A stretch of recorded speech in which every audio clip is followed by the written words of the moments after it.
Hello viewers, আসসালামু আলাইকুম। সবাই কেমন আছেন? আশা করি সবাই ভালো আছেন। আলহামদুলিল্লাহ, আপনাদের দোয়া ও ভালোবাসাতে আমরা অনেক ভালো আছি। আজকে আপনাদের জন্য আমার রেসিপি হচ্ছে ঝাল ঝাল কষা গরুর মাংস। কে কে ঝাল ঝাল কষা গরুর মাংস খেতে পছন্দ করেন অবশ্যই কমেন্ট করে জানাবেন। আর আমার ভিডিওটা যদি আপনাদের ভালো লেগে থাকে অবশ্যই লাইক, কমেন্ট, শেয়ার করে আমার পাশে থাকবেন, সাথে থাকবেন আর আমার চ্যানেলে চোখ রাখবেন। তাহলে চলেন আজকের রেসিপিটি দেখে নিই।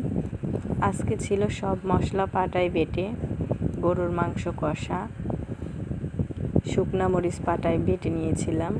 আর কালারটা দেখে অবশ্যই বুঝতে পারছেন যে খাবারটা কতটা লোভনীয় ছিল। গরুর মাংস পছন্দ করে না এমন মানুষ আমি একটু কমই দেখেছি যে গরুর মাংস পছন্দ করে না। আমি মনে হয় যে আমাদের মধ্যে 90% লোকই গরুর মাংস অনেক পছন্দ করে। তো কার কার এই গরম গরম ধোয়া ওঠা গরুর মাংস ভালো লাগে সবাই